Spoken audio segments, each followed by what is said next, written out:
lugar, né? Muitas das vezes precisamos jogar as mercadorias fora, de um dia todo trabalhado e perdido e não podia fazer nada. E esse projeto tem dado um suporte para que nós possamos ser legalizados naquele lugar. Bom, então no desenrolar do projeto a gente foi também percebendo, né, a partir da educação popular, também da escuta, processos que a gente poderia avançar. Então a gente começou a se unir semanalmente para poder ter esses espaços formativos, né, de trocas, na verdade, a partir de metodologias participativas. A gente fez uma pesquisa comunitária, iniciamos a partir de uma pesquisa com levantamento referencial teórico. Acho que tem até algumas fotos, se vocês puderem ir passando no material. Então a gente fez um levantamento cultural das memórias da comunidade, com uma cartografia social também a partir do olhar feminino na pesca, né? Então esse material depois, a gente fez esse processo de mais ou menos uns 3 meses, com a metodologia do vídeo participativo, das cartografias do levantamento. Fizemos a cartografia do corpo também, que é uma metodologia muito usada na América Latina para poder trabalhar um pouco a questão da saúde dos pescadores, né? E a gente está em processo agora de produzir uma cartilha com as meninas, né, com a autoria das meninas sobre esse processo. Essa aí também é a cartografia, né? Falando um pouco desses espaços, né, que estão sendo negados na comunidade. Então, como a comunidade também vai se espremendo no território, né? Então tinha um território mais amplo de trabalho, e hoje eles estão limitados a uma pequena parte ali em Boa Viagem, uma questão ambiental, né? Supostamente ambiental. Bom, e aí depois a gente começou a trabalhar, né, perceber que a questão da renda, né, da remuneração, também era muito importante para as mulheres.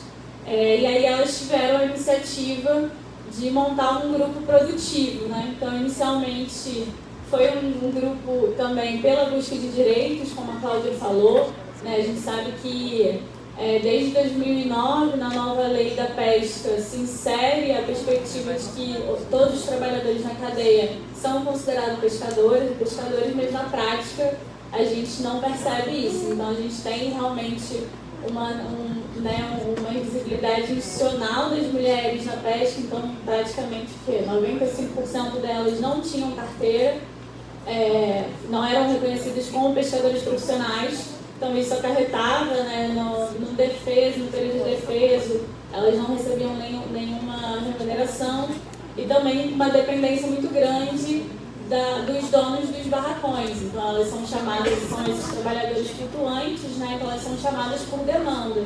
Então também essa dificuldade de organizar o trabalho, né, de depender muito de uma produção ali, onde elas não tinham tanta autonomia, além da baixíssima remuneração. R$70, né? R$70 a diária. Então a maioria das mulheres está nesse trabalho de beneficiamento. Então elas passam o dia inteiro descascando, embalando, enfim. E aí a gente, nesse processo, a gente começou a partir também das formações em economia solidária, vinculados à parceria com o movimento social de economia solidária de Niterói, alguns movimentos também, como o movimento de pequenos agricultores do Rio de Janeiro, para pensar essas outras economias possíveis. Então a gente começou a escrever também um novo projeto, que elas conseguiram um espaço no Maquinho para a construção de uma cozinha coletiva. Então, recentemente, nesse novo edital do Banco Araribóia, a gente escreveu esse projeto, e aí elas ganharam em primeiro lugar para poder formalizar, né, e estruturar essa cozinha. A Cláudia é uma ótima cozinheira, além de marisqueira, né? Então a ideia é que elas façam tanto o beneficiamento para poder produzir, embalar, né, de acordo com as leis sanitárias, mas também possa fazer os pratos típicos ali de frutos do mar e vender na região. Então, também dialoga com o turismo ali, né? Então quem conhece a região de Boa Viagem, sabe, que é uma região aí também de busca próximo do MAC, né? Então tem esse caráter turístico.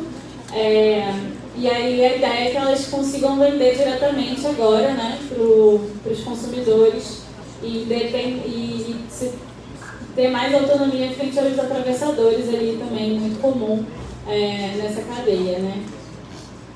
Aí a gente trouxe também um videozinho, como a gente não conseguiu que as outras mulheres estivessem aqui hoje, para poder apresentar um pouquinho melhor também, trazer essas vozes.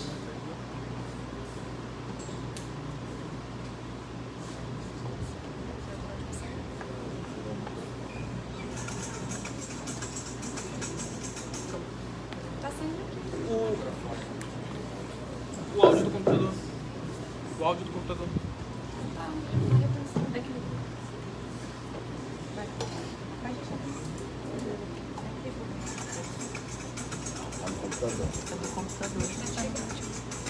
Não, tá aqui. Tá com você.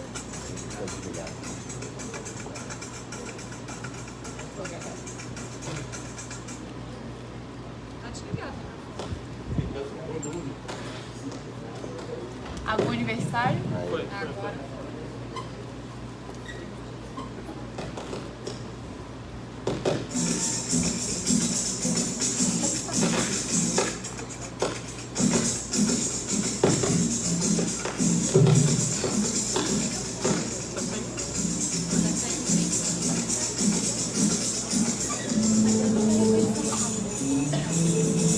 O mar, ele é o meu quintal em todos os aspectos. É o meu quintal porque eu moro aqui de frente para a praia, com essa vista linda e maravilhosa. E é o meu quintal também porque é dele que eu trago todo o alimento para minha casa, para minha família.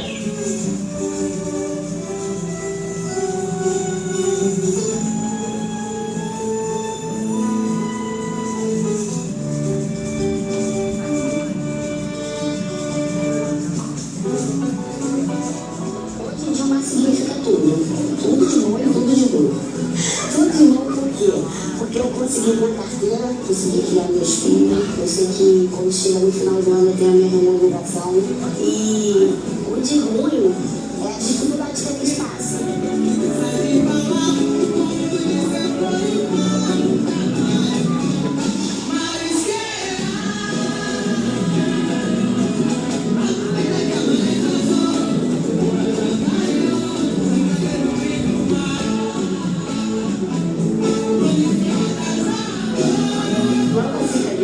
O nosso meio de trabalhar logo é o mexilhão. Eu me sinto muito orgulhosa de poder trabalhar com o mexilhão, de saber que o meu trabalho está alimentando outras pessoas. Gente, é uma coisa muito deliciosa, o mexilhão é uma coisa muito gostosa, gente. Quem não come, não conhece ainda o fruto que é o mexilhão.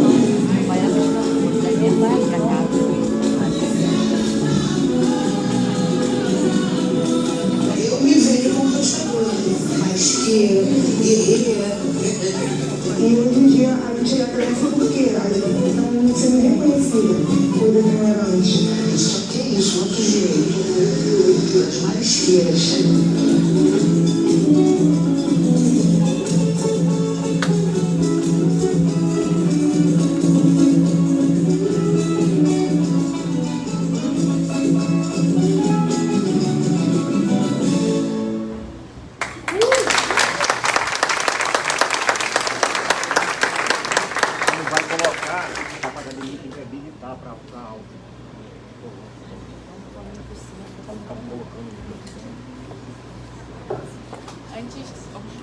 Deixa eu abrir lá. Oi, som. Abre aqui. Antes da gente dar prosseguimento à mesa, eu gostaria de convidar o Silas, presidente da Copa Rio, que chegou a se juntar à mesa também. A gente vai colocar uma cadeira aqui ao lado do Jean.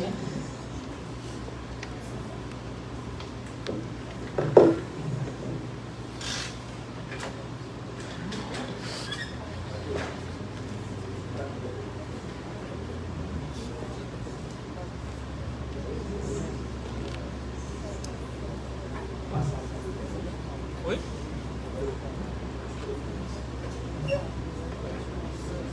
E agora, a gente passa a palavra para o Flávio Chedid.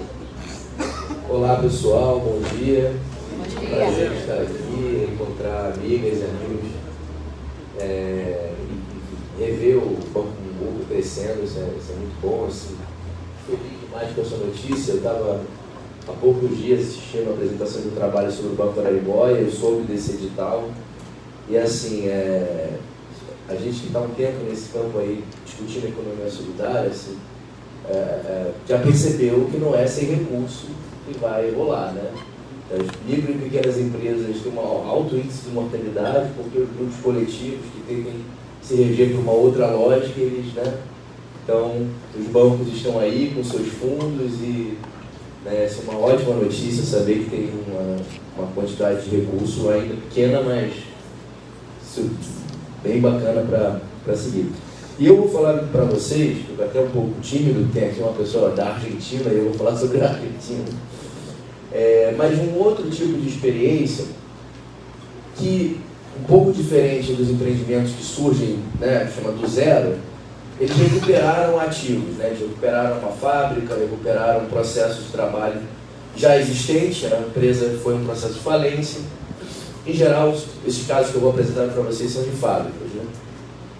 E são muito raros, né, no campo da economia solidária, no Brasil cada vez mais raro. Na verdade, a indústria na América Latina está rara, mas no nosso campo é muito difícil porque exige um alto investimento em maquinário.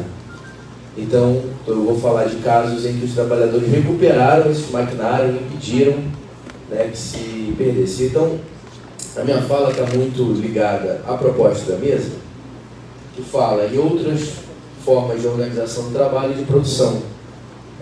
Meu trabalho de pesquisa foi tentar entender como essas experiências alteraram ou não alteraram a forma tradicional de organização do trabalho e de produção, que é o título da mesa. Então, vou ter que passar, a apresentação está um pouco grande, eu vou ter que passar algumas um pouco rápido. Né? Só isso é só para mostrar que, sim, essa forma, né, existiu desde a Revolução Industrial, início da Revolução Industrial, desde o século XIX, você vai ver experiências de trabalhadores ocupando empresas que iriam deixar de existir. Então, Comuna de Paris, Revolução Russa, Hungria, Alemanha, Guerra Civil Espanhola, no Chile, do Allende. E aqui a gente está falando de experiências, as experiências atuais, né, são muito fortes na Argentina, mas tem também uma história no Brasil, história no Uruguai, casos na Venezuela, depois da crise de 2008, casos na Europa, de empresas, né, que iam à falência e os trabalhadores assumem.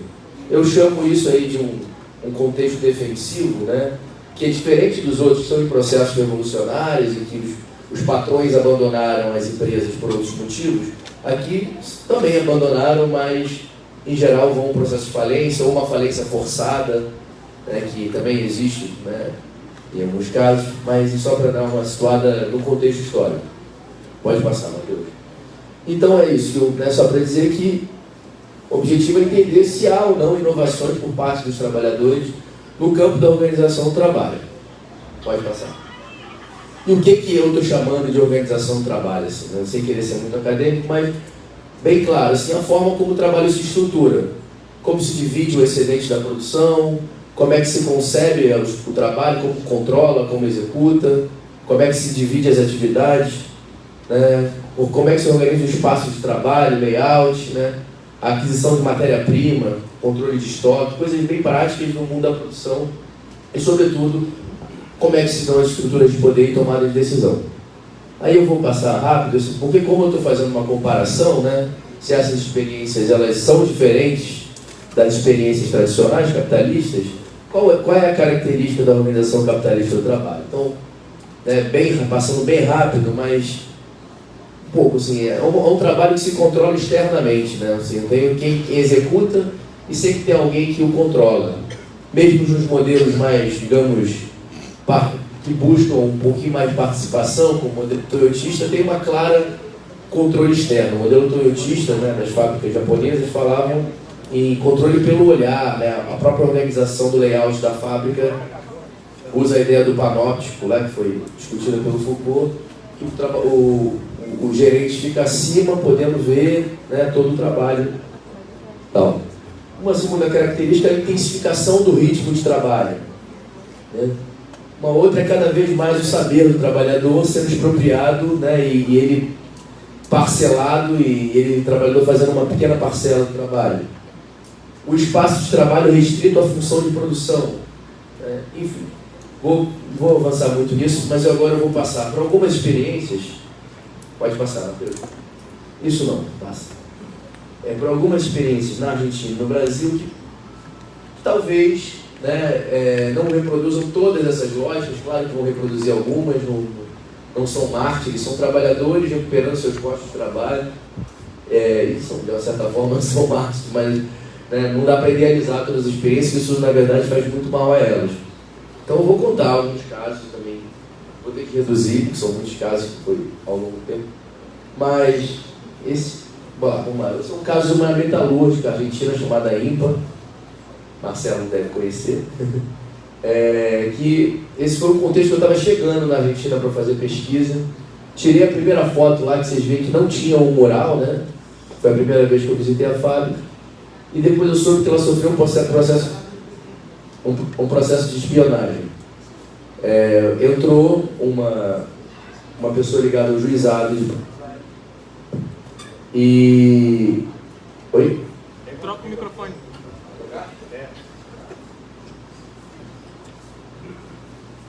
Ok. Entrou na fábrica uma pessoa ligada ao juizado de Buenos Aires, ele estava num táxi, deixou uma pessoa no táxi, entrou e falou que estava procurando uma vaga para empregada doméstica dele numa escola, que essa fábrica tem uma escola, e dentro da fábrica. E aí ele saiu, entrou no táxi, foi até o juizado, conversou com a pessoa e conversou sobre uma tentativa de despejo desses trabalhadores lá, porque enfim, não deu para contar tudo, mas esse processo de recuperar uma empresa tem muita briga judicial.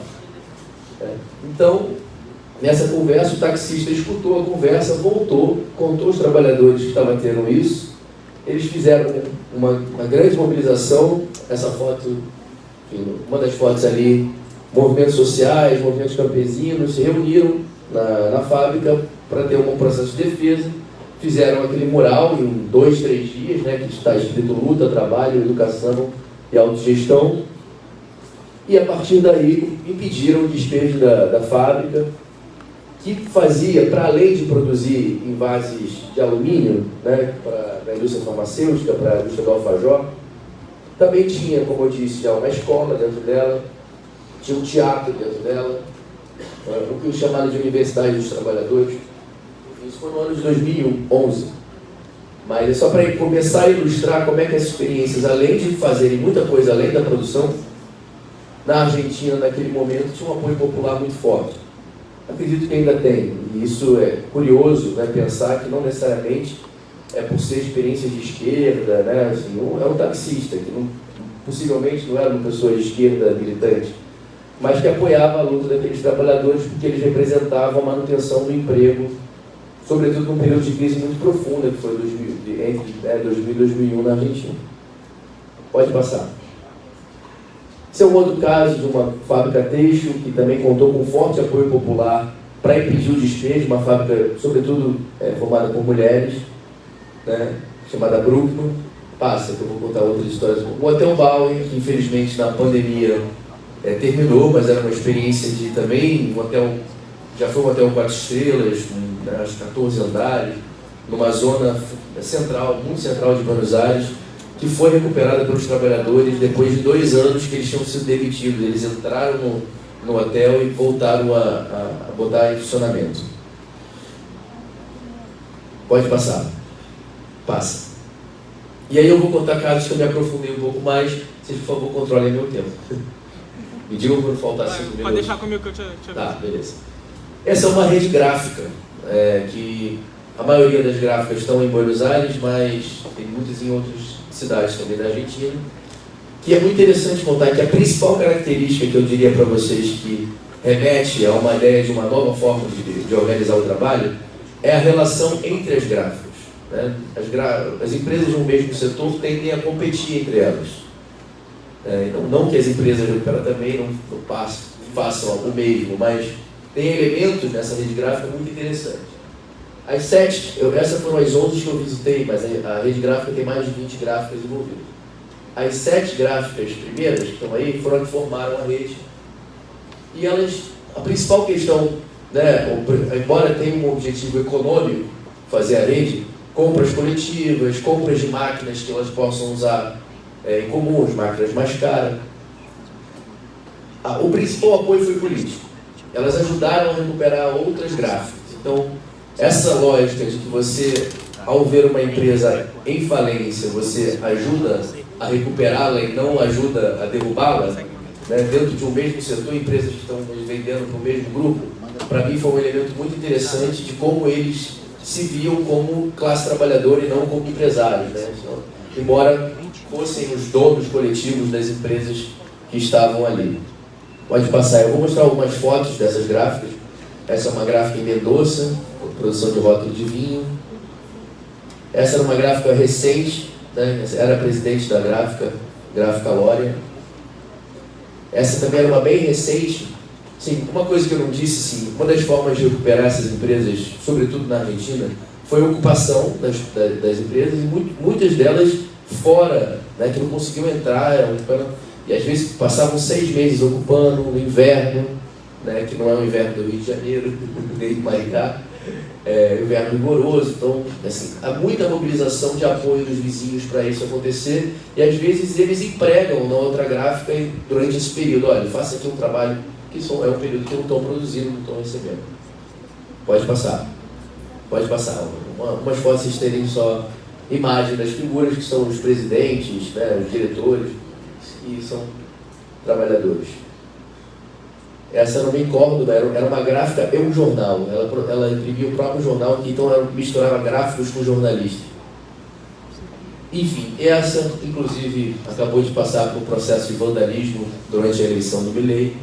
Né, vandalizaram a porta da gráfica, mas que essa eu me aprofundei um pouco mais, que é a cooperativa Chilavé, que eu tirei a foto do Chilavé só da esquerda, a da direita é a do vizinho, e essa foto é só para simbolizar um pouco do apoio que eles tiveram dos vizinhos, e desse vizinho especificamente eles contam muito, porque essa foi uma das gráficas que teve que passar 6 meses ocupando, sem poder produzir. A polícia ficava com o carro, uma viatura na porta. E eles começaram a acabar de produzir um livro, ligaram as máquinas, quando perguntavam o que era, falavam que era para manutenção, mas não tinha como sair a produção, eles vasculhavam qualquer carro que saísse da gráfica. E o vizinho, que era amigo deles, decidiu fazer um buraco na parede, passar a produção de livros para eles fazerem essa troca. Então para simbolizar um pouco isso, eu botei a foto do vizinho e agora a vizinhança lá. Há quem diga que quem fez o vandalismo foi um aluno da escola de jovens e adultos que eles têm, que eles chamam de bachileratos populares. Assim como aqui, está complexa a situação na Argentina. Vamos lá, agora um pouco mais da Chilavé aqui. Pode passar, Matheus. Fizeram, né, em troca desse apoio dos vizinhos, fizeram da gráfica um espaço de cultura no andar de cima, que antes era um andar que ficava a chefia, com oficinas para os vizinhos, uma relação com o grupo cultural da região, que oferecem oficinas diárias lá, pode passar. Um espaço de ensino, como eu disse, né, a escola de jovens e adultos, a visitação de crianças para conhecer, eles produzem livros, então é relevante levar crianças para ver a produção de livros e estimula a leitura. E o centro da Universidade de Buenos Aires, que é um centro de pesquisa, um centro de documentação que fica dentro da gráfica. Pode passar. E também um espaço de trabalho mais aberto, né, eles citavam muito de que agora não tem muitas barreiras para eles dialogarem entre os setores. Enfim, essa é uma questão muito importante, uma mudança forte na organização do trabalho, a possibilidade de fazer rodízio, né, de setores, você não ser aquele trabalhador, como eu disse, que faz apenas uma função. Vamos lá. Pode passar. Pode passar. Pode passar. Bom, esse é um outro caso. Vocês vão me avisar mesmo quando faltar 5 minutos? Sim, vai. Esse é um outro caso de uma empresa que fica em Avejaneda, sul de Buenos Aires. que trata do antigo lixão da cidade de Buenos Aires. Eles fazem tratamento químico, não é mais um lixão, mas é por anos, reflorestamento e tal, uma empresa chamada União Solidária de Trabalhadores, ligados a uma central sindical chamada CTA. Pode passar. Então, essa empresa tem uma particularidade, que é um investimento muito forte no bairro, né? É isso. Que então eles destinam 20% da lucratividade que eles têm para o bairro, e eles são, muitos deles, moradores do bairro, né? Que é um bairro de classe média baixa, assim, um bairro popular. Enfim, uma dessas coisas foi um complexo agroecológico, que eles usam sementes crioulas para ensino, também para alimentação dos próprios trabalhadores da empresa. Pode passar. Um centro poliesportivo enorme. Eles também têm outra particularidade de eles têm formação, né, em construção civil e têm maquinário. Então eles mesmos produzem o que eles têm. Pode passar. Então eles produziram também habitações, né, 100 casas dentro do bairro, e com financiamento a custo muito baixo para os moradores do bairro, e alguns deles para eles mesmos. E também uma forma de pode passar. De comunicação, tem um setor de comunicação forte, né, que na universidade local, que eles têm um programa de rádio, dialogam, tem um jornal que conta a história dos trabalhadores, dos setores. Então, enfim, uma experiência muito rica que dialoga muito com o tema da mesa. Pode passar, Matheus. Vai lá, passa aí. Bom, outro caso muito famoso, também está numa crise financeira profunda, hoje é uma fábrica de cerâmica. Na época que eu estudei tinham 450 trabalhadores, então aí era um desafio muito grande, sabe? Como é que faz autogestão nessa escala, né? 3 turnos de trabalho, alto forno, um trabalho muito difícil, né? De questões de saúde de trabalho, enfim. E nesse lugar, na província de Neuquén, Patagônia, Argentina, já tem uma das experiências politicamente mais conhecidas, né? Fazer uma idealização também, mas também mais emblemáticas, né? Então, o nome da cerâmica é Zanon, por conta da marca, que é antiga e era famosa, mas o nome da cooperativa é Face Empate, que significa fábrica sem patronos. E ali, para simbolizar esse, está escrito, nossa luta também passa por fazer os melhores cerâmicos do país. Pode passar. Então, essa foto do chuveiro para simbolizar o lado político, né? Não funciona essa ducha nem no Estado capitalista. Esse foi o lugar que eles me alojaram durante uma semana, né? Fiquei no quarto, pode passar. Zanon é do Pueblo, que está aí, né? Zanon é do povo, que leva-me, numa semana que eu fiquei lá, 2 visitas de escolas para conhecer a produção. Tem um filme dele que chama O Coração de Fábrica, que começa com as crianças indo visitar a cerâmica, tem uma relação com o bairro também muito, muito potente. Pode passar. Enfim, eles entraram na luta política também partidária, elegeram 2 deputados no ano de 2011, recuperaram outra gráfica local, uma cerâmica, Albereiros Stephanie, porque eles tinham poder no sindicato também, uma relação com os indígenas da região, dos Mapuches, com a simbologia dos cerâmicos que eles fizeram em homenagem aos Mapuches, e uma comissão de mulheres que existia na fábrica, que fez esse mural, sem as mulheres a luta vai pela metade, que discutiam as questões de gênero na produção, né?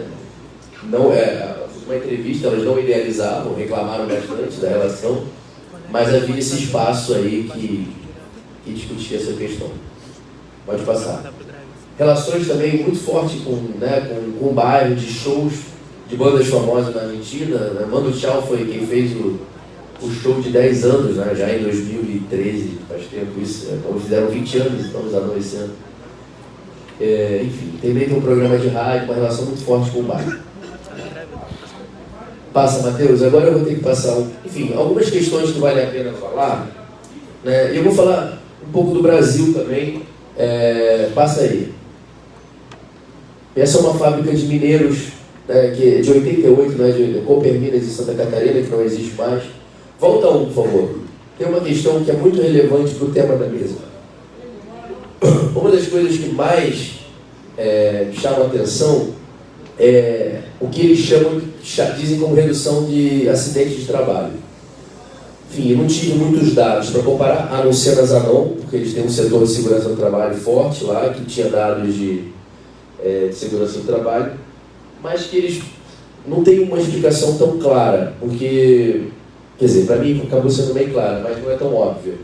Porque, não vou idealizar, muitos param, inclusive, de usar equipamentos de proteção de trabalho, porque aquilo é incômodo pra cacete. E, enfim, eu vi casos que, inclusive, pensavam em reduzir o barulho das máquinas, ao invés de usar inclusive, relatava, agora eu posso conversar aqui no trabalho, por que eu vou usar um negócio? Ouvir música, eu vou usar um negócio que é extremamente incômodo. Mas, enfim, ao mesmo tempo, uma redução de acidente de trabalho. O acidente de trabalho não está ligado ao equipamento, a consequência do acidente, sim. Mas uma coisa que foi muito percebida na pesquisa foi a redução do ritmo do trabalho. Então, aquela questão que eu coloco como central na Organização Capitalista do Trabalho, que é a intensificação do ritmo, há, nesse caso, claramente uma redução do ritmo. Não significa uma redução da produtividade, não significa nem uma redução do número de horas de trabalho, mas certamente uma redução do ritmo. Ou uma adequação do ritmo ao que é a pessoa, né? Então, aquele filme do Chaplin lá é bem significativo do que é isso. A pessoa tem que se adequar ao ritmo de uma esteira, né? E as pessoas não são uma esteira, as pessoas têm ritmos distintos. Isso gera problemas muito graves de saúde e de acidente de trabalho. Então, ali está... Eu acho que esse é uma coisa muito interessante que essas experiências trazem, né? Pode passar. Eu vou mostrar só algumas fotos do Brasil, essa em Santa Catarina, experiência de uma usina em Pernambuco, né, que também não existe mais. No caso do Brasil, muito triste, eu vou falar de casos que não existem mais, quase todos, mas que envolveu 4 mil famílias, quase 20 mil pessoas na região de Catende, da Zona da Mata. Pode passar. Essa é uma empresa que eu trabalhei muito em Duque de Caxias, de produção de parafuso, também deixou de existir, mas uma luta muito relevante. Hoje praticamente não se produz parafuso mais no Brasil, vem tudo da China, e eles resistiram durante muito tempo com um nicho de mercado de trabalho específico. Então, muito interessante essa experiência. Copagem, acho que a Adriana conheceu, né, Copagem. Essas, umas que foram bem financeiramente, mas começam a demonstrar alguns paradigmas maiores, né, que passam a contratar trabalhadores, né, uma reprodução da lógica de contratação. Receberam recursos do BNDES, são, né, grandes empresas de médio porte de São Paulo, Metalcorp e Uniforja, pode passar. Essa é um caso mais paradigmático ainda, eu decidi colocar porque ela mostra um caso de recuperação que se tornou uma multinacional, né? Não há um caminho único, é uma produção de parafuso de calçados, é a produtora de All-Star do Brasil, tem 3.600 trabalhadores contratados, fica em Picada Café no Rio Grande do Sul. Pode passar. Enfim, dados que nós tivemos das empresas brasileiras, que já não são mais esses, mas que, né, muitas, como eu disse, faliram, e eu vou passar isso, eu vou passar bastante. Vai até o final agora, por favor. Pode ir? Pode ir, é uma coisa só ali. Uma redução muito forte na Argentina, tem muitos casos de retiradas iguais entre os trabalhadores das empresas. Então, salário, né, que não é salário, chamamos de retirada na economia solidária, mas no Brasil não há muitos casos de retiradas iguais, mas há uma diminuição enorme. Volta um, por favor. Da diferença entre o maior e o menor salário, tá? Não era aquela lá mesmo. Passa. Isso. A média é de entre 2 e 5 vezes o maior do menor salário e a média de 4,7. Né, digamos, se o maior salário é 4.760, o menor é 1.000. Pra ter uma ideia, isso é uma diferença brutal do que acontece nas empresas. Agora vai até o fim, por favor. Então, um caso que eu estudei um pouco mais no Brasil, que foi a Flasco, que é essa aí, uma empresa que também terminou, de Campinas, tinha uma relação muito forte com os movimentos sociais, bebeu muito da experiência argentina, fez uma fábrica, que eles chamavam de fábrica de cultura, né, tinha relação, enfim, muitas atividades na fábrica. Pode passar. Tem uma fala aí que é muito que vocês pedem da mesa, que assim, era uma mulher que eu estava entrevistando, que operava uma máquina que ela levava 2 minutos, assim, a máquina, eles produzem bombonas, tá? Que é a indústria aqui, vou acabar. E que a máquina leva, né, eles botam lá e leva 2 minutos para ela, para sair, mas ela leva 1 minuto para cortar a rebarba que sai. E aí, na empresa antiga, ela operava 2. E ela tinha problemas de saúde sério no ombro. Ela não parava, ela fazia assim. E aí, nessa empresa eles passaram que ela fizesse apenas uma, né? E isso reduziu muitos problemas de saúde que ela tinha. Pode passar para o último. Esse, não é o último, mas é esse. Então, assim, para finalizar, eu chamei elementos de ruptura para uma nova forma de organização do trabalho, são os elementos, né, que eu analisei, que não são todas as experiências que causam essas rupturas, mas eu encontrei em cada uma delas um pouco. Acho que o objetivo não é ficar idealizando as experiências, mas trazer as potencialidades que elas têm para a gente construir, de fato, novas formas de organização do trabalho e da produção. Então, jornada e ritmo de trabalho são coisas que eu coloquei para dar as cores reduzir a jornada para 6 horas. Então, é um caso interessante. E o que isso gera em termos de saúde do trabalhador? A diferenciação salarial, já disse, né?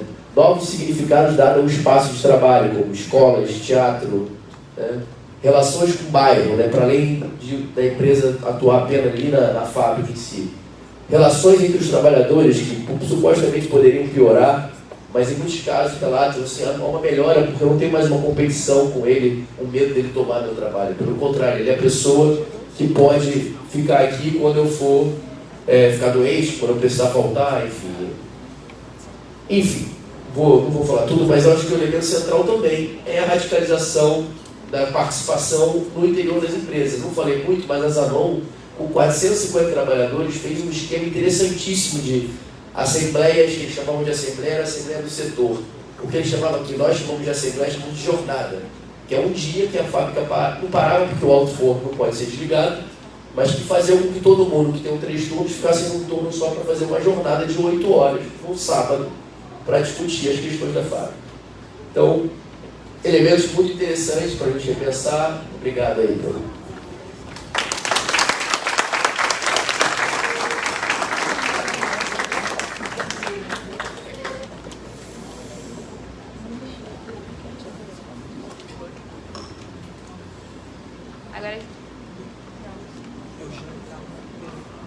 Agora, Jean.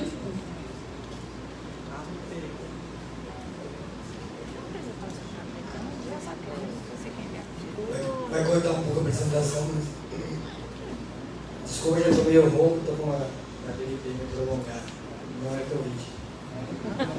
Bom dia, companheiros e companheiras. Então a Manu nos passou a tarefa aí de estar dialogando um pouco sobre as cooperativas da reforma agrária. Ficamos no seguinte tema: cooperativas da reforma agrária, história, organização, perspectivas e desafios. Nesse sentido, a gente, ali estudando, de ver como que a gente estaria passando algumas informações, a gente se deu conta que é central, por mais que o espaço é bastante curto, o tempo, né? Mas é impossível nós falar das cooperativas da reforma agrária do MST sem falar minimamente como que se fundou o MST e como que surgem as cooperativas, né? Pode passar? A gente está tentando enquadrar aqui, mas... A gente está tentando enquadrar, mas não está diminui. Eu acho que diminui a tela. Vocês vão tentando aí, eu vou falando. Então, companheirada, o MST, eles... É a configuração do dashboard.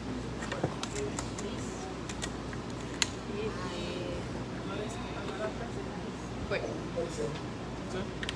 O MST, ele surge, a fundação do MST em 1984, ele foi na cidade de Cascavel, no Paraná, no estado, com representante de 13 estados. O surgimento do MST ele é parte, né, de um processo de lutas que antecedeu, né, onde teve toda uma efervescência da luta pela redemocratização no Brasil, contra a ditadura, e que, através, né, das organizações, principalmente ligadas à Igreja Católica, aos sindicatos, surgiu várias organizações, como surgiu o PT, a própria Central dos Trabalhadores, juntando esse processo de efervescência da luta da redemocratização, também um processo de grande contradição no campo, que foi a Revolução Verde, onde expulsou muitos agricultores do campo, né? E alguns fatos, como também, alguns fenômenos, como a questão da Itaipu, a construção da maior usina hidrelétrica do mundo, né, hoje acho que é a segunda, né, acho que é a primeira da China, que acabou excluindo, né, 10 mil agricultores do campo no Paraná. assim como outros fenômenos que aconteceu, né? Então todas essas contradições, juntando essa luta pela redemocratização e esse processo de discussão de consciência, partia muito da igreja, né, da teologia da libertação, né, que dizia que fez toda uma releitura da Bíblia, né, que Deus queria que nós vivêssemos bem aqui da terra, que nós deveríamos se organizar e lutar para nós ter uma vida digna na terra. Então, com toda essa concepção, surge o MST. O MST também a gente fala que ele é uma herança de vários processos de luta, principalmente as ligas camponesas, que foi exterminada com o golpe militar, em 64, mas nós bebemos muito da fonte, né, da experiência da liga camponesa. Então, nesse primeiro encontro, teve um amplo debate, já participou de 3 estados. E aí uma experiência, né, a liga camponesa estava muito no Nordeste, né? O MST ele se concentra como um movimento nacional. A importância de ter as organizações nacionais, naquela época não havia redes sociais, né? Para você também ter um processo de luta mais forte, mas também você não correr o risco de ser eliminado. Se você está numa região, o Estado te isola e você não consegue seguir lutando. A outra questão, durante esse período, nós fizemos um processo já de discussão do nosso princípio organizativo. Um deles é a coordenação coletiva, em base a essas experiências dos movimentos sociais também, aonde tem um acampamento, tem um determinado espaço, tem um único líder. Se esse líder era assassinado ou era preso, acabava dissuadindo aquela organização. Então, a importância dessa organização coletiva. Um segundo princípio, que é a divisão de tarefas. Então, já surgem os setores. A importância que você não concentre todas as tarefas e todas as funções em uma única pessoa e distribua o máximo possível.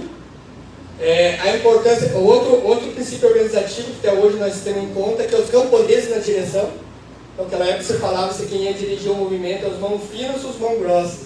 Aqueles companheiros que ajudam o processo de luta, ou é os camponeses. Então foi decidido que são os camponeses que devem dirigir essa organização. O estudo permanente, para a gente entender o processo de luta em si, qualquer processo organizativo, essas belíssimas atividades que nós fazemos aqui em torno da economia solidária, ele é muito importante e ela forma. O ser humano que participa desse espaço, ele adquire um processo de formação que ele é muito importante. Só que só esse processo de luta não basta. Nós precisamos estar estudando permanentemente, porque a conjuntura vai mudando e as coisas vão mudando. Então, nesse sentido, é muito importante até para nós, a classe trabalhadora, entender de que parte ela se encontra na sociedade, né? Senão nós se confundimos, né? Nós temos um empreendimento solidário e que é só nós trabalhar 16 horas por dia que nós vamos ser um grande capitalista. Então, nós vamos ter uma condição de vida melhor se nós temos a terra, mas nós não vamos ser fazendeiro só porque não se matar para trabalhar. Quem é fazendeiro, quem é milionário, é porque ele explora os trabalhadores. Então, nesse sentido, a importância é que tem um estudo, mas também na parte técnica. Então, toda essa questão, a questão da questão política, a parte técnica. A vinculação com a base, sempre se manteve vinculado com a base. A questão da solidariedade, que deve regir todas as ações da nossa organização. E a autonomia em relação a partidos, igrejas e sindicatos. Por mais que o MST é fruto desse processo de organização e que sempre tem muito presente os partidos e as igrejas e sindicatos, desde a sua origem, foi definido que o MST deveria ser um movimento autônomo. Um exemplo, nós fizemos todo um processo de luta pela libertação do presidente Lula. Fizemos vigília, fizemos todo um processo de luta, nós fizemos todo um processo de luta pela eleição do presidente Lula. Só que nós somos autônomos ao Partido dos Trabalhadores e ao governo. Então, as ações que for benéficas para o povo, nós vamos estar defendendo. Aquelas que entrarem em contradição, nós vamos ser contrários. Com todo uma clareza política. Então é muito importante, e acho que nós avaliamos que foi muito importante essa ação para nós se manter vivo até hoje. Pode passar? Nós temos... Então, vem já em 1985 o congresso do MST, o primeiro congresso, aonde nós já tinha, no processo de luta que aconteceu, já teve vários acampamentos, nós já tivemos os primeiros assentamentos. A diferença entre acampamento e assentamento: acampamento, as pessoas não detêm a posse da terra ainda, não está legalizado. É como se fosse um movimento de luta por moradia antes de ele obter as casas, né? Então, depois que tem o assentamento, você já tem a posse da terra. Hoje nós estamos ao redor de 400 mil famílias sentadas durante esse processo de luta e 70 mil famílias acampadas. Então, lá em 85, nós já tínhamos os primeiros assentamentos. E aí você começou a discutir se o MST ia continuar, quem tivesse terra ia continuar no MST, ou ia formar um movimento dos com terra, né, outras siglas, né? Então foi definido que não, que ele ia continuar no MST. E aqui faz parte do nosso objetivo, que é a luta pela terra, que é as pessoas entram no MST porque tem uma necessidade econômica. Todos fazem parte do processo de economia solidária, outras questões, com algumas exceções de alguns que entram por ideologia, pela necessidade econômica. E no MST o pessoal entra, o povo entra pela questão da luta pela terra, que é a necessidade econômica que tem naquele momento. Mas que nós precisamos, o nosso segundo objetivo, que é a reforma agrária. Lutar só pela terra não basta, nós devemos ter condições de vida digna no campo, com saúde, educação, lazer, culturas e diversas outras questões, que é possível só se nós fazermos uma reforma agrária digna, né? E para nós fazer essa reforma agrária digna, a gente avalia que dentro do sistema capitalista não está previsto porque os camponeses têm essa condição de fazer uma reforma agrária que você pode ter todas as condições no campo. Também nosso terceiro objetivo, que é a luta da transformação da sociedade, e que nós sabemos que enquanto só dentro do campo não consegue fazer sozinho, deve estar aliado a outras organizações da cidade. Aqui surge o nosso principal lema, que é a ocupação, que ocupar os latifúndios improdutivos, porque só ficar esperando o governo não é possível, então é o nosso principal lema de luta. E durante esse processo de 85 a 90, nós começamos a organizar os nossos setores. O setor de empresa de massa, que organiza acampamento, o setor de mulheres, o setor de educação, de saúde e o setor de produção. Pode seguir?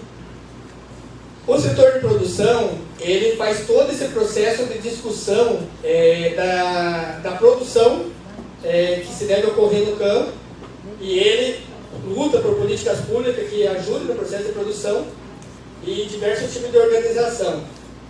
E também está dentro do setor de produção, tá as associações e também as cooperativas. Então, nesse período surgem as primeiras cooperativas do MST. A primeira forma de organização cooperativa é a CPA, que é a Cooperativa de Produção Agropecuária. Ele foi baseado muito nas cooperativas, nos estudos sobre as cooperativas de Cuba. E as CPAs, então, a utilização da terra e os meios de produção é todo de forma coletiva. Então, a terra é coletiva e todas as máquinas, a agroindústria, tudo que tem nesse espaço é toda coletiva. Nós tínhamos várias CPAs e associações que tinham esse formato, mas no último período acabou sobrando, se eu não me engano, de 7 ou 8. No Paraná nós só temos uma, vou estar passando para vocês. Até porque é um nível de complexidade muito grande, o nível de consciência das pessoas deve estar muito elevado, e essa sobrevivência desse processo de produção, que ele não é capitalista, ele traz uma série de contradições.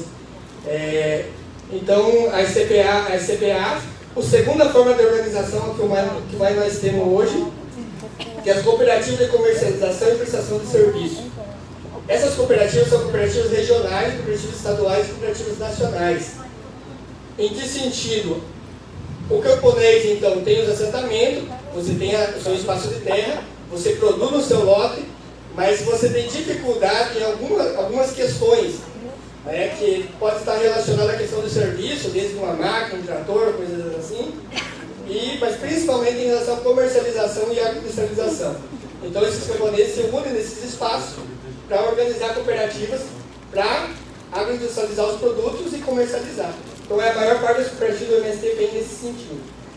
Nós no MST achamos que é muito importante os espaços de organização coletiva. Então a cooperativa, e sempre as pessoas entram num determinado espaço, seja qualquer empreendimento, pela questão econômica, ou resolver um problema, algumas questões de necessidade.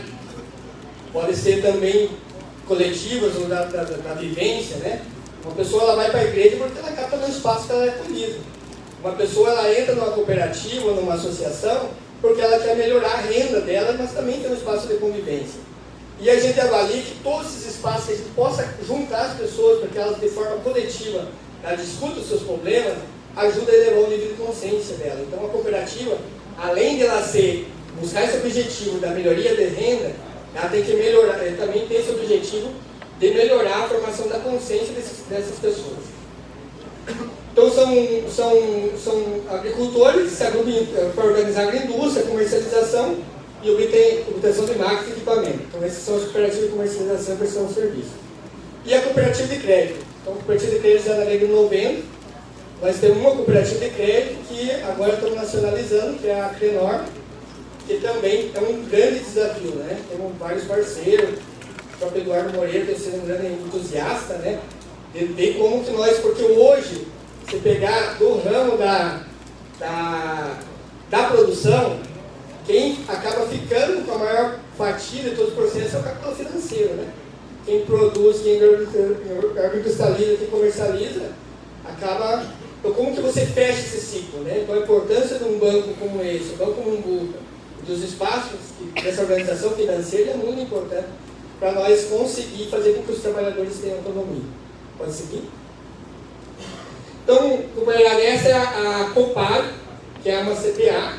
Ela tem todo o trabalho coletivo, a questão da terra, e é uma cooperativa que ela é inteiramente com a produção agroecológica. Produção sem agrotóxico, mas também com todo esse processo de discussão em torno da agroecologia. Ela produz a cachaça, muitos aqui já tomaram, né? Outro derivado de cana, açúcar mascavo, melaço, hortaliças. Também tem um pequeno laticínio, produz leite orgânico, iogurte e outras questões. Pode seguir? E tem uma cooperativa lá no Ceará, que é uma cooperativa de produção de leite, onde a marca dela é Terra Conquistada, né? A Cooperasc. Segue. Aqui também outra experiência lá no Ceará, que é uma cooperativa menor para produção de mel, né? Que é a Cooperamel. Segue. Aqui é uma cooperativa que ela é no Rio Grande do Sul, que é a cooperativa de sucos, né? Muitos aqui já tomaram, suco Montebene. E ela tem um caráter, no Rio Grande do Sul, mas tem um caráter mais ligado ao movimento nacional. Segue. Essa cooperativa aqui é a maior cooperativa que o MST tem, né? A Cooper Oeste. Então, o presidente Lula na campanha passou por lá, né? Então, é uma cooperativa que beneficia cerca de 400 mil litros de leite dia. O MST produz mais de 5 milhões de litros de leite nos assentamentos e o nosso processo de agroindustrialização não chega a 1 milhão. Então, você vê que nós temos muitos desafios aí por estar organizando nessa cadeia, né? Ali estão os produtos, né? Segue. Aqui está a Cotap, que também é uma CPA, que produz arroz orgânico. E aqui está os produtos, né, que é o produto arroz orgânico, a marca Terra Livre. A marca Terra Livre é de uma cooperativa de comercialização. Ela está fundada no Rio Grande do Sul, comercializa diversos produtos do Rio Grande do Sul, mas também, em alguns processos de exportação, ela faz esse trabalho para comercialização a nível nacional. Aqui está na indústria de arroz, né? Segue. Nesse sentido, então, companheirada, durante todo esse período, que passei algumas experiências que é importante a gente visualizar, então nós temos cooperativas e associações que é desde uma organização com muita limitação de estrutura até cooperativas que estão com um nível de organização mais complexa. E nesse processo de discussão, durante todo esse período, vou tentar ser bem rápido, porque é um espaço bastante importante, se discutiu muito em quem que vai tocar essas cooperativas, né? Quem que vai administrar. Assim como nós decidimos lá que eram os camponeses que administrar, nós sempre trouxemos essa necessidade dos camponeses administrando as cooperativas. Logo no início nós tivemos algumas dificuldades, depois nós fundamos cooperativas maiores, nós trouxemos pessoas do mercado para administrar, também não deu certo. E durante todo esse período nós estamos, então, formando os agricultores em cursos, né? Então tem o curso TAC, que foi o nosso primeiro curso técnico de agroecologia, os cursos de agroecologia nos institutos federais, e temos hoje formação de técnico em todas as áreas. Não que não seja importante trazer gente do mercado, de outros espaços, mas é muito importante que os agricultores, os filhos camponeses e as filhas camponesas consigam estar administrando sua cooperativa. Nesse processo também, indo finalizando, né, nós temos algumas participações, algumas parcerias, né? Tem uma parceria com a Fundação Mundo Kik, que é ligada à Corporação Mondragon, que é o maior complexo de cooperativas do mundo, né? Que se localiza no País Basco, né? Na Espanha. E eles nos prestam assessoria já há um grande tempo, nós temos uma boa parceria.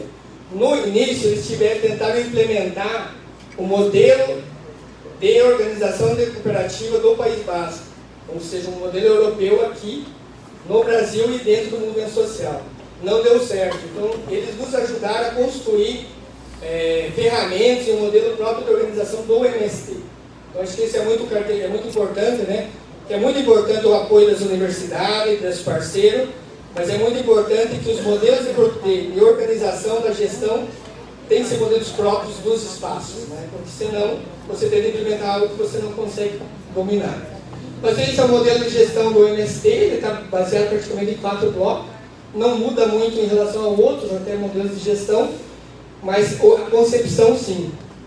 Então, os 4 blocos são pessoas, os recursos, os processos e os resultados. Os resultados nossos devem ser baseados também na questão da solidariedade, da economia solidária. Então, nós sempre os resultados nossos têm que estar buscando alcançar. Quando nós vamos planejar, nós vamos para os resultados. Um exemplo, né? Nós vamos construir uma agroindústria. Então, esse é o nosso resultado. Nós vamos, então, olhar quais são os processos que nós necessitamos para construir essa agroindústria. Né? É a logística para chegar aos produtos, é a questão da assistência técnica, todas essas questões. Depois nós vamos planejar quais são os recursos, a instalação, qual que é o tamanho da agroindústria, qual é a marca, todas essas questões. E por último, nós vamos analisar quais são as pessoas que nós precisamos. E com todo um debate dessas pessoas, com ideia coletiva, questão do estudo, todas essas questões. Então, quando nós vamos planejar, nós vamos dos resultados para cá, né? E quando nós vamos fazer, nós começamos das pessoas, que são as pessoas que fazem todo esse processo. Nesse sentido, gente, é muito importante, porque nós, como movimento social, nós partimos das pessoas sempre, né? Para planejar algo, né? Vamos fazer tal coisa, e não temos, às vezes, muito claro o que nós queremos, né, lá, né? Então, é importante nós sempre se focar qual é o resultado, e depois, às vezes, se nós temos condições para chegar a esse resultado, se nós temos que dinamizar. Segue? Nesse sentido, então, companheirada, nós temos métodos, a cooperativa que beneficia 400 mil litros de leite, ela está com um nível de organização que as ferramentas do mercado servem para ela, né? Mas as pequenas cooperativas têm várias dificuldades, né? Por mais que sempre você precise de um sistema de gestão, várias outras questões, mas é importante que nós tenhamos ferramentas que são simplificadas. Aqui está uma planilha de Excel, e que você pode estar colocando desde um planejamento anual até um planejamento semanal ou um planejamento mensal. E uma coisa importante, parece simples, mas que a gente avalia. Já deu tempo aqui. Já finalizando? Um exemplo, dá um exemplo aqui, né? É muito importante, nós, quando movimentos sociais, nós estamos acostumados a fazer reuniões, né? E a gente faz reuniões, decide umas coisas, na outra reunião nós não pega nem aquilo que nós decidimos, vamos para outra coisa. Então, nós conseguir simplificar o que nós colocamos, sintetizar. Então, e a outra questão é os monitoramentos. Um exemplo, né? Nós temos a data de definição, nós estamos definindo aqui que a nossa meta é a construção de uma agroindústria para os pescadores, né? O bloco que ele está ligado é recursos, lá, né? Que é a agroindústria ligada a recursos. Qual que é a tarefa? Uma das tarefas é você fazer o orçamento. Quem vai fazer? Não é 5 pessoas, tem que ter um responsável, né? Porque você tem que saber quem é o responsável, porque ele vai ser cobrado por isso. Com quem? Se ele precisar mais de 5 pessoas, então ele vai ter as pessoas que vai realizar. E qual é a data? Só que ele ajuda ajuda muito no processo de gestão, porque se eu fizer uma reunião, e ele tinha um mês para fazer, daqui uma semana nós fizer uma reunião com essa equipe, ele vai dizer como que está a meta, andou, já fez quantos orçamentos? Se não fez nada, a pessoa vai ter que dizer, não, eu não fiz ainda e tive um problema, né? Não precisa, o presidente da cooperativa tem que estar cobrando ele, você fez o orçamento, porque lá na reunião rápida, né? Se você fizer, ele vai dizer se ele fez ou ele não fez, e como que ele vai resolver para ele chegar até a meta, lá no primeiro mês que está fazendo. Então, se uma ferramenta assim, pode estar ajudando todo esse processo. Finalizando, as perspectivas. As nossas perspectivas e desafios, né, são muito amplas, mas é avançar na agroecologia com matriz tecnológica. Nós consideramos que nós não conseguimos, não há espaço para a vida do planeta se nós continuar com o modelo de agricultura que nós temos. E ele é importante nós pautar uma matriz que preserve o meio ambiente. A agroecologia não é só produção orgânica, é de produzir alimento saudável, é preservar o meio ambiente mas deve criar outro modelo de relações humanas entre os seres humanos. Vai desde a questão racial, a questão da liberdade sexual, até todo esse processo de relação entre a questão de emprego e em toda a sociedade. Continuar avançando nos processos de produção, agroindustrialização e comercialização, ampliar a intercooperação entre as cooperativas da reforma agrária, que ainda a gente tem vários desafios nesse sentido, e no âmbito da Unicopas, que é a nossa União Nacional da Organização Cooperativa Solidária, que hoje está o MST, está os agricultores familiares, os catadores, a Unisol e a Unicafes. Então, como que a gente segue ampliando outras formas de organização da economia solidária como modelo de produção e economia. E a construção de políticas públicas, né, no âmbito da organização da economia solidária. Então, companheirada, assim, finalizando, a gente traz aqui, sempre nós tentamos colocar que para o povo o Estado deve ser mínimo, né? E não, deve ter políticas públicas para o povo, né? Porque quem paga imposto é o povo, né? Ele sempre fala que não, você tem que reduzir o imposto, mas sempre vai reduzir o imposto de quem já tem muito dinheiro, né? Porque quando o capital financeiro colapsou nos Estados Unidos, na Europa, quem que pegou e colocou recurso no capital financeiro? Foi o Estado. Então nós pagamos sempre a conta dos mais ricos. Então, o projeto de desenvolvimento econômico ele deve ser financiado pelo Estado. Isso é muito importante a gente estar colocando isso, porque, por exemplo, o agronegócio brasileiro é totalmente financiado pelo Estado brasileiro. Para mim produzir 1 quilo de feijão, eu tenho que pagar 18% de imposto. Só estou falando só do imposto de compra e venda. Para vender toneladas de principal commodity de soja para a Europa ou para outros países, não se paga nenhum real de imposto. Então, assim, só aí, de 100 reais, você sai com 18 reais perdendo. Então, o Ministério das Relações Exteriores do Brasil, ele é praticamente um dos setores comerciais do agronegócio. Então, assim, ou nós temos uma política agrícola do Estado brasileiro que vise toda essa questão da preservação ambiental e de uma produção de alimentos saudáveis e da organização dos trabalhadores, e nós devemos estar lutando para que nós consigamos avançar. Obrigado, desculpa a oportunidade.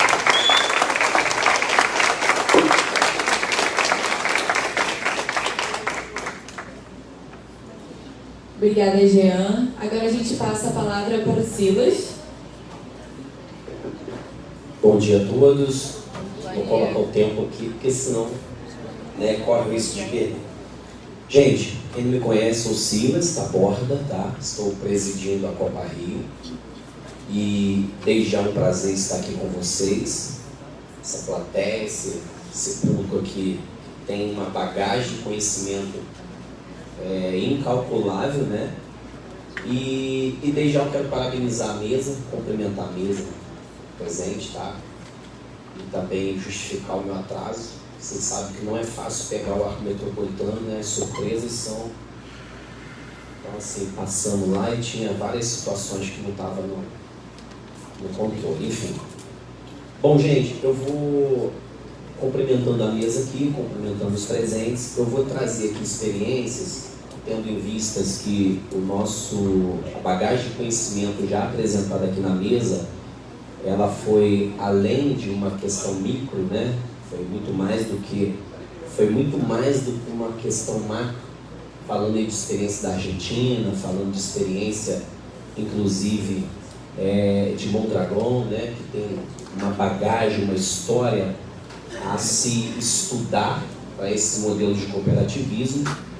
E nós não podemos deixar de citar que nós estamos no estado, né, chama Rio de Janeiro, um dos únicos do Brasil onde teve a presença de um estado monárquico, né, onde a monarquia fez presença, e que em algum momento leva-nos a crer que essa presença, essa mudança cultural pode ser que ainda hoje, nos dias de hoje, tragam algumas consequências na nossa forma de se interagir um com o outro, na nossa forma de confiar um no outro, ou por que não dizer na nossa forma interpessoal, né?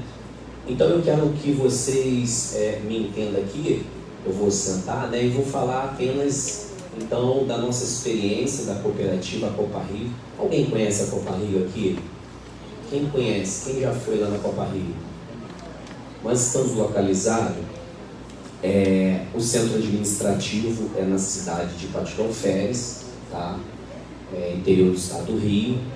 Nós temos alguns pontos estratégicos que são pontos logísticos, inclusive em Itaboraí, inclusive em Seropédica, dentre outros. Nós estamos hoje com quase 300 associados e também já com a participação de associados de outros estados. Tivemos algumas experiências visitando cooperativas que vêm dando certo, né, no país, inclusive algumas cooperativas do MST, e isso fortaleceu muito o nosso ponto de vista no tocante à cooperação. O que faz a Copa Rio ela permanecer já em seus 7 anos de existência, de fundação, é conhecer a história da origem. Porque se nós formos olhar a origem, né, proveniente de uma associação de moradores e produtores, fundada no ano de 2001, nós vamos ver que as raízes fortalecem o tronco e, por que não dizer, estrutura os frutos. Mas assim, em tempos, em locais ou em desafios, não é fácil dizer só em conquista. Também temos muita dificuldade em vários pilares, e eu quero dizer algum desses pilares hoje aqui, com a experiência que a gente já tem do estado do Rio, né? Tendo em vista a nossa forma de se relacionar, nossa forma de conduzir nossas propostas ou nossos propósitos, por que não dizer, e os nossos objetivos, falando agora em cooperação em um estado que estatisticamente nós ficamos bem para trás nos dados nacionais, nos bancos de dados nacionais, evidenciando que nós não teríamos uma produção significativa para trazer uma certa força na questão da agricultura familiar.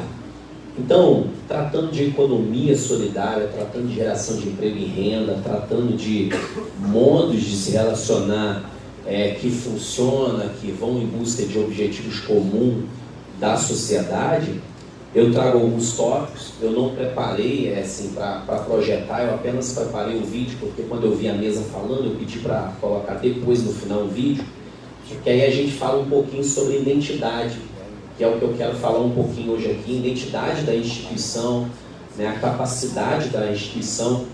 E um dos principais pilares que eu trago para a cooperativa, né, para a cooperativa funcionar, é entender alguns tópicos que são a participação democrática, né, a solidariedade também, por que não dizer, a autonomia do indivíduo em participar e não participar. E quando falo em participação democrática, é entender que ele tem apenas um voto, mas que esse um voto dá a ele o direito de questionar, dá a ele o direito de aprovar ou não aprovar, independente ali de ser apenas um voto que ele tem ao participar da cooperativa, e dá a ele a oportunidade de expressar suas dores, ou suas convicções, os seus objetivos e propósitos, para influenciar as demais pessoas a seguir naquele caminho, e por que não dizer um caminho coletivo que trazeria aí um bem-estar para todos da comunidade. Eu preparei algumas coisas, né? E uma das principais características é o desinteresse coletivo de um grupo de pessoas que vai contribuir para além de uma economia de seus membros, mas também para um fortalecimento. E aí eu trabalhei muito essa questão nos últimos tempos, vivendo lá na cooperativa, andando também no estado do Rio e algumas regiões do Brasil. Eu inverti um pouquinho nossos pilares de trabalho, sabe? A gente colocava muito no início da nossa jornada os pilares econômicos em primeiro lugar, ou os pilares produtivos. E aí eu inverti isso lá na cooperativa, e a gente vem fomentando isso na cooperativa, que um dos principais pilares que a direção da cooperativa, a gestão da cooperativa, ela toma como base, é o pilar social. É o pilar social porque nós vimos várias experiências onde o que mante o pilar produtivo e que, consequentemente, vai gerar o pilar econômico é o pilar social. É a forma que nós confiamos, é a forma que nós se relacionamos, é a forma que nós decidimos qual será o objetivo do todo. Então, o pilar social, eu quero até trazer algumas experiências, né, de alguns municípios do estado do Rio, que eu vi isso muito forte. Ele fomenta a estrutura que dá certeza ali do grupo coletivo, do cooperativismo, da cooperação, para ir fomentar o pilar produtivo. E, consequentemente, nós temos o pilar econômico. Alguns exemplos, né, nós temos lá em Patilofés, e aí a Copa Rio nem é Rio de Janeiro, é Rio de Rio Pardo. É Rio de Rio Pardo, porque Rio Pardo ela é um bairro, né, onde se destacou na sua forma de se organizar, através do associativismo, através do cooperativismo. Nós tivemos reivindicações municipais e estaduais que surgiram muito efeito com a forma organizada de se fazer, com a forma bem estruturada de se cobrar. E isso fez com que nascesse a cooperativa, e aí o nome Copa Rio, que vem de Rio Pardo, que fomentou essa estrutura. Então, quero, inclusive, no final, convidá-los, né, a conhecer a cooperativa, a participar. Tenho certeza que vai ser uma experiência muito importante para vocês e contribuir aqui um pouquinho com a nossa experiência. Nessa questão que eu coloquei aqui do bairro, né, da sua peculiar, da sua característica peculiar, a gente fez algumas experiências andando no estado do Rio e identificou outras regiões que também têm essa característica, regiões que o grupo de cooperado tem um comportamento diferente, tem um comportamento, já uma essência de associativismo, uma essência de cooperação, uma essência de confiabilidade. E aí a gente foi fazer estudos por que essa essência é um remanescente vindo de uma comunidade. Eu vou citar aqui uma comunidade que tem em São Francisco, de Itabapuama, né? Talvez algum aqui até conhece. Lá tem uma comunidade chamada Nova Belém, e essa comunidade tem até um apelido antigo deles, né? Que é a comunidade, comunidade do Carrapato, porque na época não tinha nada lá, apenas um trilho que se passava. Então, nesse trilho, muitos animais, e aí tinha uma infestação de carrapato muito grande.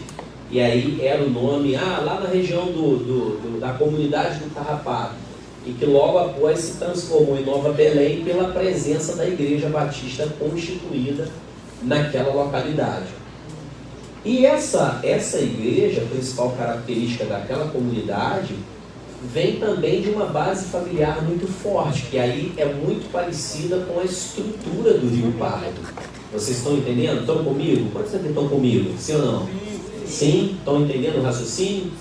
Essa estrutura peculiar faz com que eles tenham um grupo familiar forte, ou seja, tenham uma clareza da sua essência, da sua identidade, dos seus objetivos coletivos ou individuais, e faz com que cresça outras formas de organização dentro da comunidade, seja a própria igreja, a instituição, a associação. E aí, quando essas pessoas elas participam da estrutura cooperativa, observa-se que eles têm um potencial de adequação além do que é muito, digamos assim, no plural, querendo dizer universal, né? Então, essa essência remanescente dessas formas de se organizar traz a clareza que o pilar social à frente de uma cooperativa importa muito e pesa muito para a questão do sucesso da cooperativa.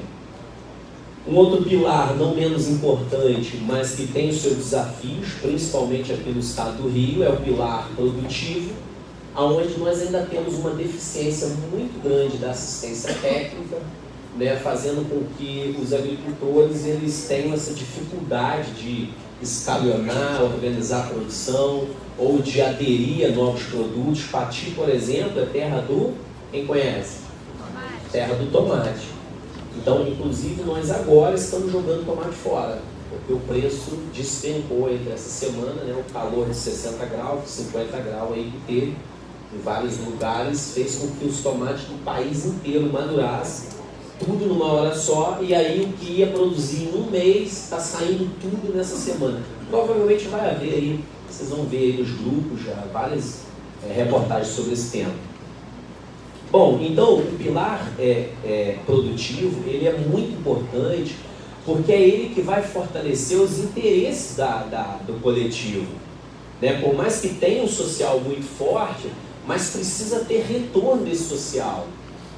E como gestor da cooperativa, como presidente da cooperativa, nós inclusive adotamos modelos de gestão um pouco diferentes, modelos mais descentralizados, onde nós contratamos pessoas do mercado corporativo para fazer a gestão, e isso ajudou muito o crescimento, e não só ajudou, mas em alguns momentos também nós vimos muita dificuldade, porque no mercado corporativo se fala muito em números, se fala muito na questão econômica, né? E fala-se muito em metas, fala-se muito nessa questão agressiva do capital, certo? E aí a gente teve que também, tá bom, 10 minutos, a gente teve que também fortalecer essa questão, tomar conta dessa questão para não perder a essência da cooperativa, né? Que tem por trás um pilar social forte. E os desafios do pilar produtivo é esse. O pilar econômico, nós vemos que os agricultores eles querem ter um insumo com o melhor preço, mas também quer vender o produto com o melhor preço. Então, como é que faz gestão entregando para eles os insumos com o melhor preço e comprando dele os produtos com o melhor preço? Sendo que nós temos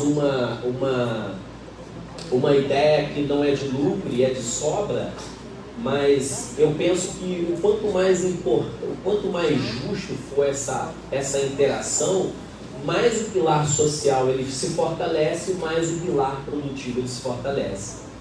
Então fica aí essa questão dessa importância nesses aspectos. Relação pessoal, foi falado aqui, que eu percebi que as pessoas que participam dessas organizações, elas ainda têm uma percepção muito individual, ela não consegue assimilar, pelo menos aqui no estado do Rio, tá? Eu estou falando de uma forma micro, trazendo as nossas experiências para a mesa, para a gente discutir pautas que poderiam ser importantes também para essa questão micro, de se organizar. Então, é visto muito claro hoje que ainda tem aquela questão muito pessoal, sabe? Eu tive essa experiência agora, tive um momento agora no mês passado que eu andei todo o estado do Rio e vi muito isso. Não, você eu conheço, mas a cooperativa, não estou lembrando da cooperativa, e aí eu estou continuando. E aí eu percebi muito isso, o quanto é preciso fortalecer.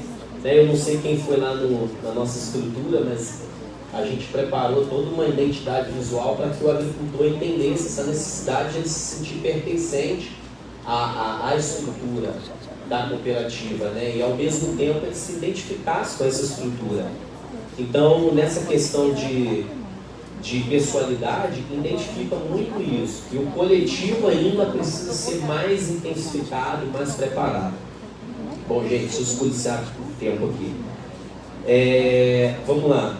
Então, o que a gente pode reafirmar de importante dos desafios, né? Da interação da economia solidária, da interação dos anseios da sociedade civil organizada para com o poder público, da importância de projetos, fundos de investimentos que pode estar fortalecendo essa identidade como um todo, tendo em vista que logo em seguida vai fortalecer também a coletividade, o setor produtivo e, por certo, o setor econômico, é ver que ainda precisa um olhar mais de perto, com ações mais centralizadas em algumas áreas, tendo em vista a cultura daquela região.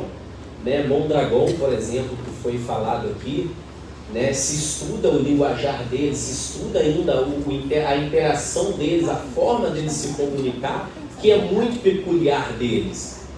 Então, qual é a nossa forma de se comunicar? E aí eu estou falando agora ainda no micro. Qual é a nossa forma? Como que o Estado do Rio se comunica? Como que nós entendemos as nossas relações pessoais, interpessoais? Isso é o que vai, de fato, referir. Tem um vídeo? A gente fez uma festa de 3 anos, né? Nós já agora vamos comemorar de 7 anos. E a gente percebeu que isso fortaleceu muito os cooperativados, porque eles entenderam a importância de chegar no final do ano e comemorar o resultado, né? Então eu queria apenas, já que eu não trouxe slide, mostrar a vocês esse evento que houve e logo em seguida já partir para os agradecimentos finais. Pode passar. Não sei se tem som, tem, né?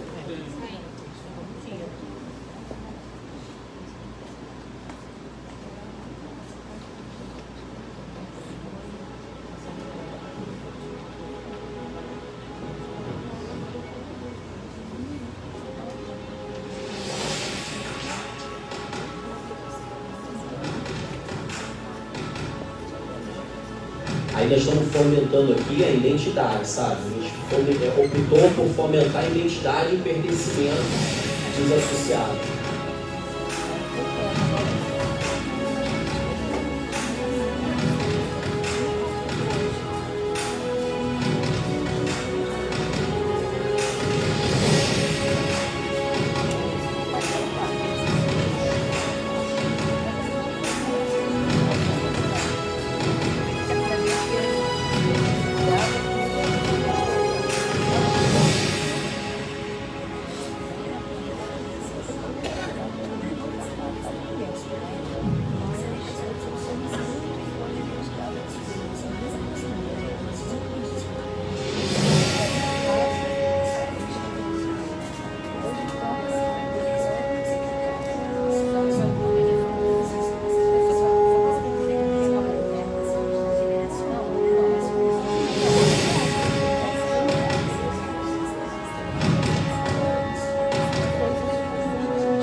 Esse evento foi de 3 anos, né, da cooperativa, e a gente viu a importância de marcar presença de forma visual também na identidade dos associados.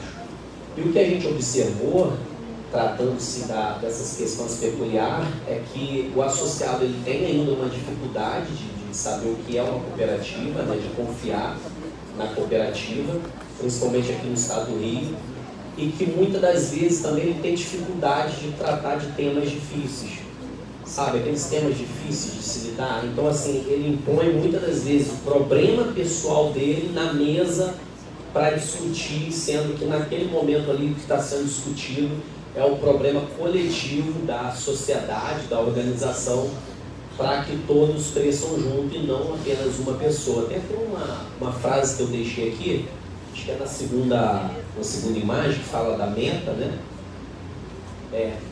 E aí a cooperação é a convicção plena de que ninguém pode chegar à meta se não chegarem todos juntos. Tá?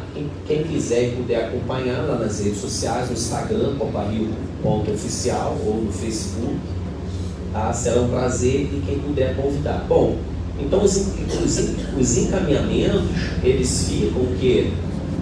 O direcionamento para essa assistência técnica, não só na construção da cooperativa, não só na construção da produção, mas na construção da governança também. Mas na construção da mentalidade da governança, que aí essa mentalidade ela precisa resplandecer a mentalidade dos cooperados. Ela precisa estar em comum a mentalidade do cooperado. num objetivo coletivo. Então, eu acho que vai muito desse encontro. Tá? Então, quero parabenizar a todos, agradecer a minha fala, a minha oportunidade e dizer que estamos abertos lá para visitação, para que a gente tenha também outros debates e que a nossa experiência possa ajudar a construir, contribuir e consolidar propostas que vão aí fomentar o desenvolvimento rural sustentável da agricultura familiar. Muito obrigado.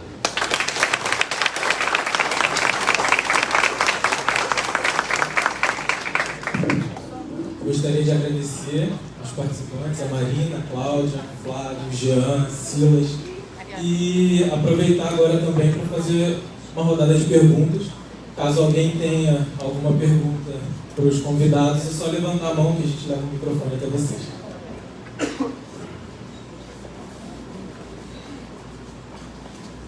Se apresenta. Oi, gente, bom dia. Meu nome é Tainá Villarreal, sou líder comunitária. A minha pergunta é para as meninas marisqueiras. Primeiramente, parabéns pela mesa. Enriquecedor tudo que foi apresentado aqui até o momento. Saber de vocês, como que vocês trabalham a questão da economia solidária através do trabalho de vocês lá na cooperativa de vocês. Na verdade, saber se já é uma cooperativa, né? Quantas mulheres aproximadamente conseguem ter isso como sustento, né? Como sustento da família. E se vocês trabalham com algum tipo de artesanato em feiras, como é que vocês lidam com esse trabalho para além do marisco? É isso. E também nós tivemos um curso aqui do projeto Onda Azul, eu só esqueci o nome dela, que ela também é marisqueira e ela faz o artesanato com a escama de peixe. E são cada artesanato lindo. Qual? Cleusa? Eu não lembro. Não, ela é de Arraial do Cabo. Cleusinha. Então ela mesma, maravilhosa e assim. Foi um curso incrível, onde só as mulheres do loteamento Mano Manuel, elas estiveram aqui, foi aqui no Banco Mumbuca, e nós ficamos assim, impressionados com o trabalho dela, sabe? A fala dela, o que ela passa, o que ela passou como pescadora, marisqueira. Aí eu queria saber um pouquinho de vocês, como é que é essa trajetória de vocês. Com a ajuda da companheira, não sei se ela fez todas as perguntas, mas começando do fim, a gente teve com a Cleusinha também, a gente fez essa formação com ela de artesanato, mas a gente primeiro fez uma roda de conversa para trazer, né, essa discussão, que ela é muito potente, né, da Cleusinha, da fala da Cleusinha, da vivência dela. Foi logo no início, assim, né, da mobilização do processo. E aí a gente chegou a fazer uma oficina com ela de artesanato com as conchas, que no caso, né, das marisqueiras, esse é o principal resíduo do processo de trabalho. E elas começaram também uma articulação com o Fórum de Economia Solidária para fazer bolsas, reaproveitando as redes, né, que acaba sendo um problema também, as redes fantasmas. Então, tem um projeto que mapeia essas redes, a ideia é que elas também possam costurar e produzir. No grupo tem algumas mulheres que já fazem isso, né, Cláudia? Principalmente o pessoal de Jurujuba, as mulheres que são mais antigas lá na comunidade. Já tem esse trabalho com artesanato, mas a ideia é que isso seja socializado, né? Então, nas formações são as próprias pescadoras que dão essas oficinas, né? Então existe essa troca ali. Um outro trabalho também que está se vislumbrando, principalmente na articulação, na parceria com o movimento dos pequenos agricultores, é de aproveitar as conchas, que hoje é um resíduo, um grande problema ambiental em Niterói, né? Na verdade desde 70 já tem esses registros, que está assoreando, enfim, e é um problema não só para a cidade, mas como para os marisqueiras e marisqueiros, né, que tornam o ambiente insalubre, e a ideia é aproveitar para bioinsumo. Então tem se apresentado como uma alternativa para, né, a gente poder fazer esse diálogo mais amplo entre todas essas produções assim, né, populares. Sobre o grupo, hoje são cerca de 30 mulheres, em Boa Viagem são 21, né? E aí o grupo ele não é uma cooperativa ainda, a gente está fazendo o CNPJ da associação, enquanto associação, e era um debate, né, desde o início. E aí, a gente vai formalizar, mas a gente não tem grana para isso, e toda a complexidade que é para além, né, depois de manter. Então, a decisão do grupo foi: vamos começar, vamos produzir primeiro, vamos ir aprendendo, e aí a formalização vai vir depois. Então, por o próprio edital agora a gente ganhou como MEI, né, individual. Então, elas vão gerir todo o recurso de forma autogerida, mas é uma pessoa que vai receber. Então, vai ser também uma boa experiência, assim, para o grupo, né? Não sei se eu respondi tudo. Né? Todas as mulheres, elas não têm a questão da renda, se é o único... Como que é dividido? Se a opção do marisco é o único gerador de renda para a família, ou se elas têm outro trabalho, uma outra formalidade ou informalidade. Praticamente todas elas têm outros trabalhos, até por conta da condição mesmo. Então, com a grande maioria, só agora, né, conseguiu tirar a carteira, mas ainda não está ganhando defesa. Então, em todos esses períodos, elas são obrigadas a, né, estar em outras relações de trabalho. A maioria vai para o trabalho no doméstico também, né, para faxina, na comunidade ou no entorno. Né? Mas é isso, por conta também desse caráter flutuante do próprio trabalho, então elas são obrigadas a ter uma renda complementar em outras atividades.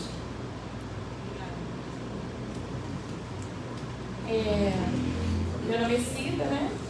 Alguns aqui já me conhecem, eu faço parte do Mumbuca Sementes, e eu queria fazer uma pergunta para o Silas e para o nosso companheiro do MST. Eu queria que você falasse um pouquinho, Silas, da experiência da Copa Rio com as compras públicas, com as políticas públicas, porque a gente vive essa experiência aqui com os nossos incubados, desse medo, a gente sente assim, dessa dificuldade de atingir, de chegar até a compra pública.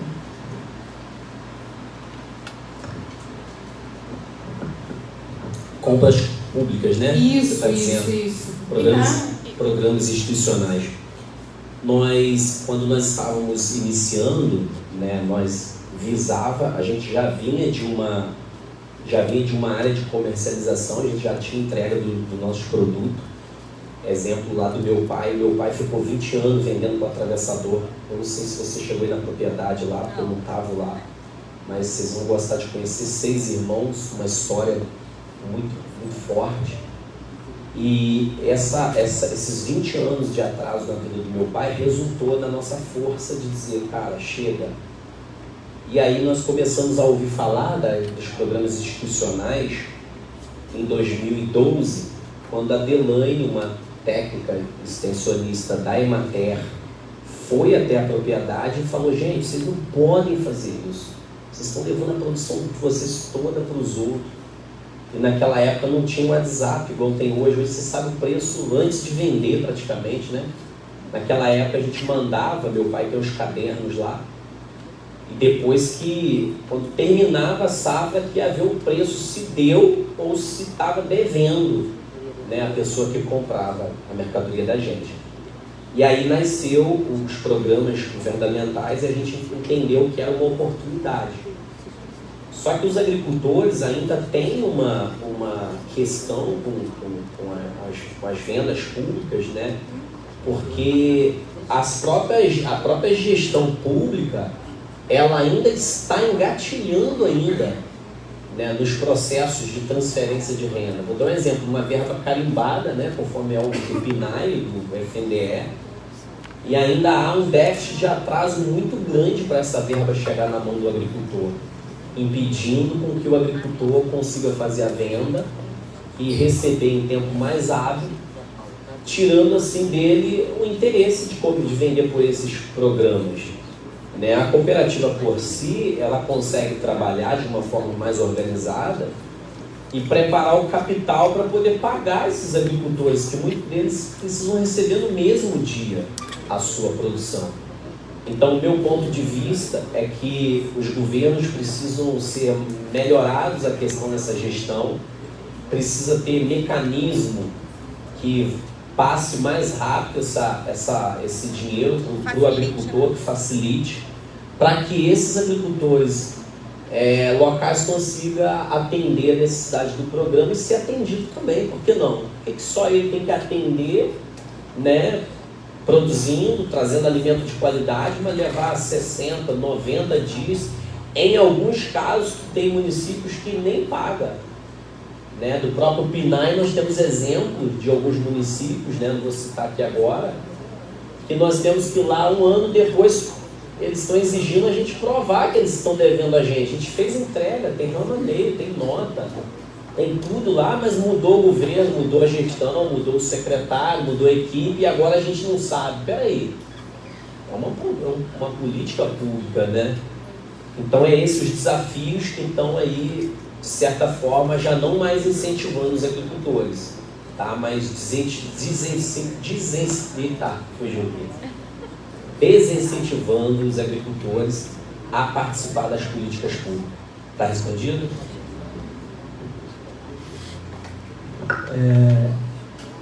Nós somos grandes defensores das compras públicas, né? Assim como a gente tem falado, né, que as grandes empresas dizem que os pequenos querem ser financiados pelos estados, mas eles sempre venderam para o agronegócio, as grandes latifundiárias sempre venderam para o estado, né? E eles brigam para manter essa... É porque é todo um esquema que eles têm com alguns gestores públicos, né? Então, em base a isso, vai aprovar a lei do PNAE, né? Esse 30% dos agricultores familiares. Hoje está ao redor de 1,5 bilhão no país. E aí acho que essa necessidade, isso que o Silas tem falado, né? Acho que é uma construção da sociedade civil que a gente precisa fazer junto aos gestores, mas também ele está organizando, né, os agricultores, né? Até porque tem um nível de burocracia, depois que pega o ritmo vai-se embora, né? Mas tem um nível de burocracia que precisa avançar, né? Aqui em Maricá, né, nós estamos tentando ver, agora através da Biotech, temos dialogado com o futuro presidente, de ver como que faz para avançar, né? Nós temos muito problema em Maricá, que nós temos muitos que não se enquadram como agricultores, né? Eles são periurbanos, no MDA está sendo dialogado já, também estamos fazendo essa construção junto com o Diego e junto com os companheiros do MST, e como que tenha hoje o CAF, né, que não é mais DAP, mas que permita esses agricultores urbanos, né? O Rio de Janeiro tem mais de 1.000, né, agricultores já em feira, fora os que não estão em feiras, né? Então, assim, primeiro, resolver esse problema dessa possibilidade do agricultor ser beneficiado. Então, nós temos uma avaliação agora com o novo presidente da Biotech, nós também tentamos ver se avançamos nessas questões, de ter assistência técnica e que ajude a organizar esse primeiro momento. Depois que a associação pega o jeito, o partido pega o jeito, vai-se embora, né? Mas no primeiro momento tem uma burocracia aí que ela precisa estar bem para avançar. Até porque a Prefeitura de Maricá compra, a maioria vem de fora, nós do MST vendemos o arroz, vendemos vários outros produtos, mas nós temos uma dificuldade nessa organização de dar esse passo aqui na organização dos agricultores. A outra questão que é uma possibilidade, que é o PAA, que é menos burocrático, mas praticamente foi exterminado durante o governo anterior. O PNAE também, né? O PNAE ficou 4 anos sem reajuste, né? Então, agora veio o reajuste só com o governo Lula. Então o PA está se recuperando, o PA é menos burocrático. Então essa ideia também dessa possibilidade de utilizar essa ferramenta, que a própria Prefeitura de Maricá também pode colocar recursos no PA, e ela mesma comprar, né? Então eu acho que esse desafio que parte desse encontro, e é o desafio que está colocado, é como que o empreendimento de economia solidária daqui vai juntando as políticas públicas. O que nós temos visto enquanto obrigado do MST, aqui em Maricá? Tem muitos projetos nessa área da investigação, né? E mesmo nós temos projetos que acabam entrando nesse campo, né? Mas nós precisamos juntar todos esses projetos e ver como que chega na ponta essa questão, acho que dá esse segundo passo, né? Que é a transferência de tecnologia para os agricultores e essa organização dos agricultores para comercializar. Então, assim, acho que é um desafio muito presente, a gente tem trazido isso também para o companheiro Paquá. E é do interesse dele também que nós avancemos. Então, acho que vamos, essa intenção de seguir avançando, né? Acho que é muito importante. Próximo ano tem que avançar. Bom, antes da gente dar continuidade às perguntas, fui avisado que as marisqueiras têm um outro compromisso, né? Marina e Cláudia. E só queria pedir uma salva de palmas para elas, agradecer a presença dela, a contribuição.